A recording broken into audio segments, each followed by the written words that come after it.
Hey visionaries, Butch Hartman here. Welcome to Vision Possible. This is the place where we want to help you make your daydream your day job. I love that slogan. I know you like the slogan too. So hey, make your daydream your day job. How awesome would that be? I know so many of you have reached out to me and you've told me how much these teachings mean to you. We are so grateful that you have decided to tune in today and just check us out. We're so glad. Thank you so much. You can find us on YouTube. You can find us online, visionpossible.net. And we're just grateful that you're here. And listen, I just want to ask you a question. You don't have to, answer verbally, but you can put your answer in the comments or even send us an email if you want. But how has your week been? How is your vision going? And, not this. Your vision's one thing. I know that your vision is going. How are the steps to achieving it going? And at what phase do you feel you're at? Dave Ramsey has this whole program called Baby Steps. Baby Step 1, Baby Step 2. And everybody on his radio show, everybody on his team, everybody that he, works with knows about the baby steps. And so what are your baby steps? What have you done for your career this week? Today, we're talking about a topic. I love the title of this. It's called Matchsticks. Matchsticks.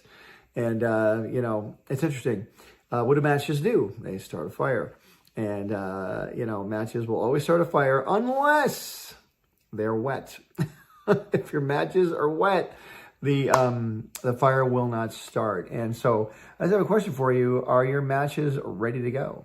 Are your matches ready to start a fire? Are you ready to start a fire? Or are you all wet and soggy and not ready to go? Are you not ready for the opportunity? That's my metaphor this week, matchsticks. And what I love about matches too, it's like, I'm getting so excited. But what's cool about matches is that no matter what kind of technology we come up with, no matter how many internet, gigabyte, wigabyte, bigabyte, fligabytes, whatever the human mind can conceive with storage and bits and interweb and internet and connecting and, the whole cyber whatever crypto sphere, no matter what we can conceive, you still need matches to start a fire. I want to see anybody download a fire and have it make you warm. I'm sure they'll come up with that. I shouldn't say they won't. Nothing would surprise me anymore. Can you imagine taking your iPhone back to 1990 and showing people and having it work, of course. There were no, ways to make the iPhone work back then. But just imagine having a working iPhone going back to 1990. Imagine going back to 1970 with an iPhone. They thought the transistor radio was amazing back then. But the cool thing is, look how many advances have happened in the world. And is your project going to be one of them? Is your project going to be something that changes the world? One idea that you have can not only change your life, but it can change the world. And that's what we're here to talk about. Matchsticks. Let's talk about, so matches have a lot of qualities. Number one, they're extremely helpful. If you're lost in the woods and you can't get back and you got to spend the night in the woods.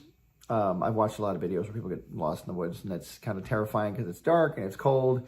And if you ain't got a fire, it's really cold. Even camping outside in the summer at night, it gets really cold. And unless you're like out in Death Valley, Dubai was actually the hottest place I've ever been in my life. If you've ever been to Dubai, it's like 100 degrees at 4 o'clock in the morning. It is absolutely insane in Dubai. But I don't know how people even live there. It's amazing. But when you're in the woods and you have matches and you have a way to start a fire, it is a lifesaver, and it builds your morale too. The heat, fire, the warmth. Fire is a good thing, but like any good thing, if it's not controlled, it will cause destruction. So whatever's in your life that's a good thing, you've got to control it. The fire of your vision, the fire of your passion, the fire of your mind, the fire of your desire. Ooh, write that down. That rhymes. The fire of your desire. I should write that down too. Fire. I'm always keeping notes. Fire of your desire. Hey, by the way, do you guys keep notes? I was just talking to my wife, and she was kind of upset because she was up late working on a project, sent the email that she had to send, but copied the email, copied the notes or whatever she had. But it was so late and she was so tired. She forgot to paste the notes onto a separate document and she lost the notes that she wanted to keep. So, you know, keeping track of that stuff, noting things is important. Now she's upset she didn't keep the notes. She's got to make new notes. Anyway, always keep notes. That could be one of your matches in your matchbox, your notes. Like mine are pink, like Cosmo and Wanda. By the way, have you watched the brand new Fairly Odd Parents show, Fairly Odder? Odder, not otter like an animal, but Odder, Odder. That is a manifestation of my vision from years and years ago. Fairly Odd Parents was a cartoon on Nickelodeon. First made the very first cartoon in 1997, 98. It premiered as a series in 2001, ran until 2018. I left Nickelodeon then, and then 4 years later, here it is, a new series on Paramount Plus as a live-action show, The Fairly Odd Parents, Fairly Odder. It is just a blessing and a joy. I'm so grateful. If you get a chance to watch it, I would love you to watch it. You're looking at someone's vision that started with just a scribble on a page, and it started because I needed a job. That was one of my matches. One of my matches was I had a pen in my hand, and I was going to be losing my job at my current job. And so one of my matches was I had an idea, started drawing. One of your matches can be an idea that you jot down. One of your other match, and the next match could be a connection that you have. I was actually at an animation studio when I drew the drawing and was able to walk it down the hall and show it to people. I was at Hanna-Barbera at the time, which was Cartoon Network at the time. Walked down the hall, showed it to them. They said no. No thanks. We don't want Fairly Odd Parents.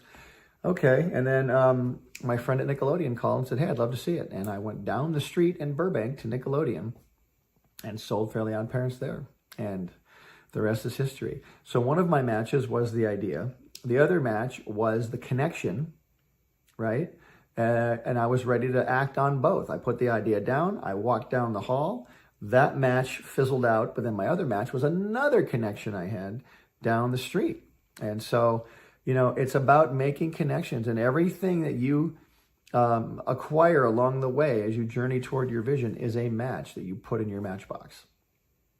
And you should always know where the matchbox is. Don't ever, you know, and here's what I wanted to say as well. Be ready for those opportunities when they occur. We've talked about this before. If you're a regular on this channel or heard me speak, if you've heard me speak ever, I talk about opportunity constantly. I talk about it constantly because that's what affected me the most coming up into my vision was the opportunity. I was getting opportunities presented to me I didn't even want. I was in a place in my late 20s, early 30s where I sort of wanted to be a cartoonist. I mean, I did want to be one. That's what I was going to do, be a cartoonist the rest of my life. I was going to go from job to job, just drawing cartoons for anyone who would have me. And then an opportunity got presented to me. Hey, it was actually presented to the whole studio, not just me. Hey guys, we know that you're all artists in here, but we're going to give you the opportunity to make your own show, and we'll look at them and we'll make the ones we like. And that was the opportunity that came up. And I didn't even want to go to that first pitch. My friend asked me, he goes, hey, will you come help me with my pitch? And I went, okay, what are we doing? I'm pitching a brand new cartoon. You should do one too. And I went, no, I don't need to do one. I didn't really feel like putting the work in. I was lazy. Hello. We'll talk about that one later. We'll talk about that one big time. But I didn't want that opportunity. My friend goes, just help me with mine. So I went down and helped him with his. And we pitched the cartoon and it got sold. And it was like, whoa, now I was suddenly a partner in this cartoon. How about that? And so it was a short cartoon, no big deal. It never went to series or anything. But I was like, wow, we just sold a cartoon. Now what do? We have to make this thing. So my limited cartoon knowledge at the time, I started making that cartoon. I started doing the character designs for that cartoon and doing some backgrounds and doing some storyboards because that's what I was good at. And I'm like, wow, we could do this again, couldn't we? And the opportunity came up again. So we did another one and another one. And so as each opportunity came, my matchbox kept getting filled. Each match, each opportunity, each experience became a new match in my matchbox. So now, 30 years later, I can't believe it's been that long, 30 years later, when an opportunity comes, I'm ready for it because I have experience now. I have experience. I want you to get experience. I don't know how to do that, Butch. I have a 9-to-5 job. Somehow, some way, if you want your vision bad enough, you're going to get experience. Go online and look and see where there is a seminar or a gathering of people that do what you do. Here's an example. I'm a total superhero comic book nerd. I'll show you. Let me lean out here. I got to be careful. This is a delicate piece here. It's pretty cool, though. I'm a superhero nerd, and I have this really cool Superman figure here. Isn't that neat? That's based on a drawing by an artist named Jim Lee. That cape, isn't that great? I just love that cape, that flow in that cape. This is a vision right here. Someone's vision of a superhero, number one, came true. Superman, been a superhero for almost 100 years of Superman. It's crazy. But this artist, Jim Lee, this is based on one of his drawings. Isn't that a great drawing, a great sculpture? There's his face. You don't want to mess with Superman. So anyway, but I'm a superhero fan. And I would go to places where the superheroes were. I know it sounds weird. But I would go to comic book conventions. And who would I meet there? I would meet other fellow cartoonists and fellow nerds and fellow superhero lovers. And we would just kind of geek out and talk about things we loved. And what do you know? 20 years later, I've got all these friends and connections in the animation, comic book, cartoon industry. Not just based on the comic book conventions, but on the jobs I've had as well. And so that's what I want to encourage you to do. But the matches that you have, the opportunities and experiences, all of that adds up to a moment or two or three or four or five where you're going to have the opportunity to start a fire. I don't mean a literal fire. I'm not saying set something on fire. I mean a spark is going to start because you were in the room. You're going to get somebody excited because you walked in the room. You're going to get someone thrilled and want to talk more about your idea because you walked in the room. You're going to set somebody on fire. Again, it's not so much the idea, it is the person selling the idea. I've talked to so many, in fact, on my podcast, Mad Hustle, I think it's about a year ago, I talked to two very high-level, putting my Superman back over here, I talked to two very high-level Hollywood execs, had them on both at the same time as my guests, and they were telling me, I said, what do you guys look for? What's the main thing you look for when you're having a show pitched to you? Is it the idea? They said, it's 10% the idea, it's 90% the person. And you're like, what the heck, really? I thought the idea had to be awesome. Well, here's the thing. The idea has to be good. It helps if it's awesome. That really helps. It's got to be a good idea, but you got to walk in there like you know what you're doing. And you can't walk in there desperate. You can't walk in there sad. You can't walk in there scared. I know you're probably all of those things. Trust me, you're probably, I know I would walk into pitches desperate, sad, and scared. Still do sometimes. I'm kidding. But you're going to probably feel all those feelings, but you can't show those feelings. But that's not being honest. Here's the thing. It's being smart. You know, you do a lot of things in your life where you're nervous and scared and don't show it. And the same is going to have to be said when you go into a pitch. It might be unknown territory, but you know what? Go in there. That's your big moment. Enjoy it. Milk it for all it's worth. There's no reason to be nervous when you walk into a pitch. You know why? Because you'll get another one. I'm not saying to blow that one off and minimize it, but you're so talented, you're so confident, your ideas are so good, you will get another one. Okay? You're going to have to get, sorry, something fell down here. So one of the other matches I had in my Matchbox is my agent and my representation. Now, we've talked about that before on this channel and on this podcast, or on this broadcast, I should say.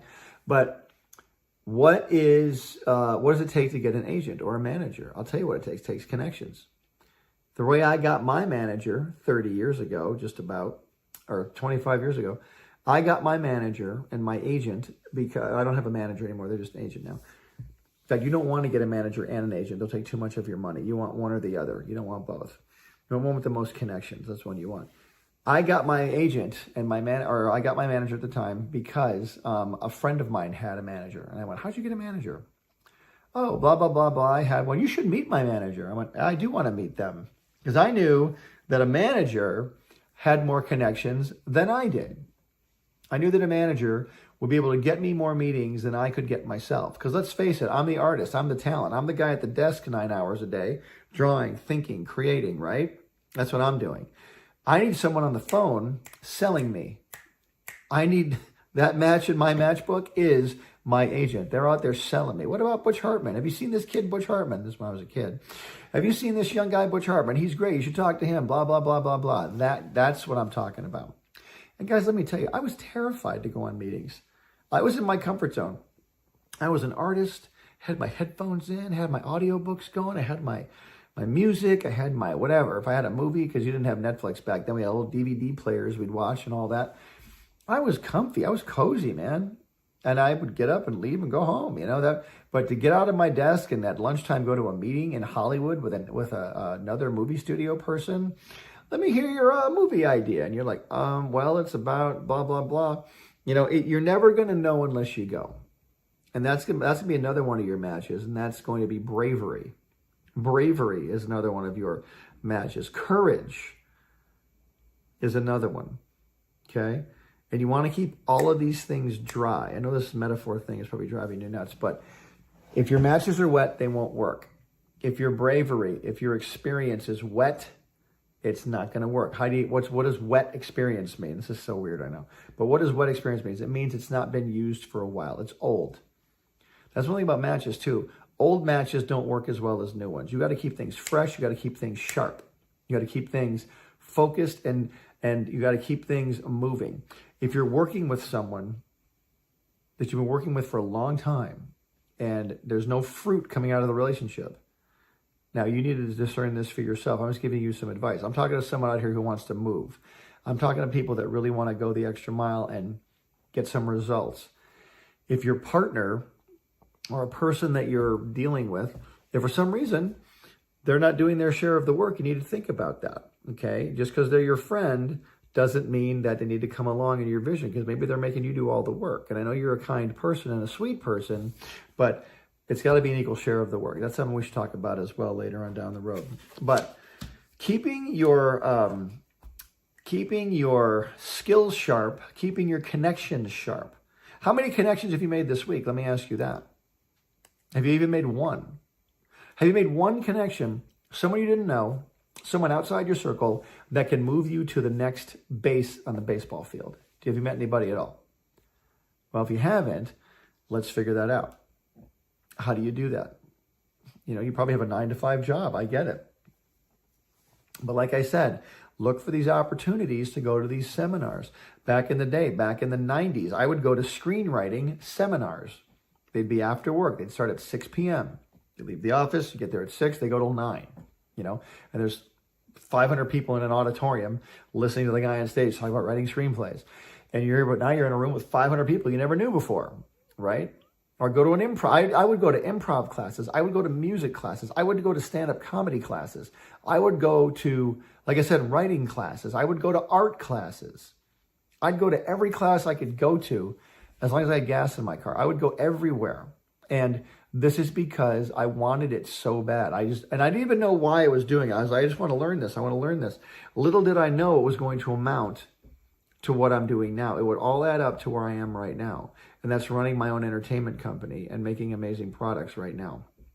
But again, all of it came from experience. But how did I start? I started with one small thing. I had one match, and that was me. It was me. And my other match was my vision. Third match was my desire. How strong is your desire? And have you kept your desire fresh, by the way? Is that a fresh desire you have? Or is it an old desire? It was there 20 years ago, but it's changed and you're bored of it. And oh my gosh, I forgot about it. You know what? Fire it back up again. If it's something you've always wanted to do, it'll come back really quick, but keep it sharp. Work with people you've never worked with before, and don't be afraid. If someone corrects you, don't get offended either. I used to get offended. How dare they talk to me that way? Look, they're trying to help you. If they brought you into their inner circle, they're trying to help you. They're not trying to offend you. They're trying to help you, okay? And if you're out there learning, if you really want to learn, you'll listen. If you're out there to get offended, you're not going to go very far at all. And it's unfortunate. I don't want that to happen to any of you. All right, so look, keep your matches new. And you can, again, when I say that, just keep them refreshed, keep them dry, keep them ready to go. Because, man, there's going to come that time when you got to hit that match, you got to strike it, and that spark has got to go. And they're going to love the fact that they met you. You have to make people love the fact that they met you. Not regret the fact that they met you. They got to love it. Man, I'm so glad I met that person. I can't wait. Get them back. How do we get this person back? You know what I mean? That's what we need. Okay? I know I threw a lot at you today. I'm just really excited to share this with you. I love that title, Matchsticks. And that's what you need to have. Something dry, something ready to go, ready to start a fire, something that could save your life. One idea, one moment, one spark could change your life and change the lives of your family. And you could change the world with your idea. Okay. Thanks for watching, guys. Thanks for listening and tuning in to Vision Possible. Remember, we want to make your daydream your day job. See you next time.